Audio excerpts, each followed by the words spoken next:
معروف تجزیہ کار اور صحافی سہیل وڑائچ یوں تو الیکشن کوریج کے لیے کراچی بیٹھے ہیں، لیکن خبریں پنڈی اسلام آباد کی دے رہے ہیں اور آئندہ 10 سال کی پلاننگ کیا ہوگی، اس حوالے سے بھی سہیل وڑائچ نے بڑا دعویٰ کر دیا ہے۔ الیکشن کے بعد اب بنگلہ دیش کے ماڈل کو اپنانے کا فیصلہ کیا گیا ہے۔ 10 سال کی پلاننگ کی جا چکی ہے۔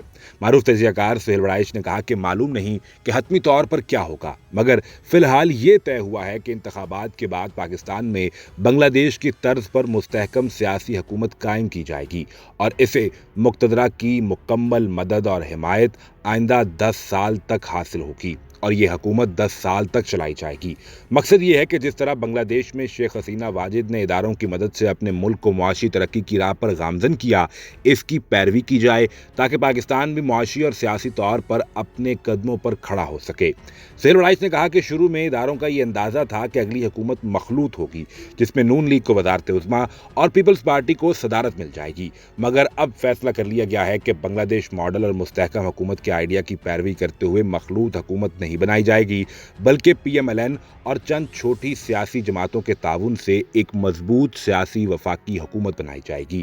سہیل وڑائچ نے آئندہ کی صورتحال کے حوالے سے بتایا کہ پیپلز پارٹی وفاق میں اپوزیشن میں بیٹھے گی۔ یہ الگ بات ہے کہ زرداری صاحب مفاہمت کا کوئی نیا کارڈ کھیل کر اگر گیم بدل دیں تو پھر کچھ کہا نہیں جا سکتا۔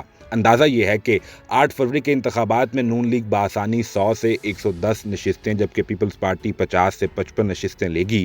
نواز شریف وزیر اعظم ہوں گے، شہباز بھی وفاق میں ہوں گے اور بھائی کی مدد کریں گے۔ مقتدرہ سے رابطے میں رہنے کے فرائض بھی شہباز شریف کے پاس ہوں گے۔ پنجاب اور بلوچستان کی صوبائی حکومتیں نون لیگ کے حصے میں آئیں گی۔ نون لیگ کی پنجاب کی وزارت اعلیٰ کی امیدوار مریم نواز ہیں۔ اداروں میں ابتدائی طور پر مریم نواز کے نام پر کچھ مزاحمت تھی، لیکن اب لگتا یہ ہے کہ مستحکم وفاق اور پنجاب بنانے کے لیے اس نام پر اتفاق ہو گیا ہے۔ سندھ میں پیپلز پارٹی کی صوبائی حکومت واضح طور پر بن جائے گی، جبکہ کے پی میں ابتدائی طور پر تحریک انصاف کی اکثریت ہوگی، مگر بعد میں پرویز خٹک یا کسی اور مہربان کے نام کا کرہ نکل آئے گا۔ تحریک انصاف کا وزیر اعلیٰ بن تو سکتا ہے، مگر وہ چل نہیں پائے گا۔ لاہور کے بارے میں یہ اندازہ تھا کہ نون لیگ 8، پی ٹی آئی 6 نشستیں جیتے گی۔ اب سرکار کو یہ لگ رہا ہے کہ نون لیگ لاہور کی 10 نشستوں پر لیڈ کر رہی ہے، جبکہ 4 نشستوں پر اب بھی تحریک انصاف کا پلڑا بھاری ہے۔ سہیل وڑائچ نے لکھ دیا کہ طاقتور لوگوں نے الیکشن سے پہلے ہی الیکشن کے نتائج اور آئندہ کی حکومتیں ڈیسائیڈ کر لی ہیں۔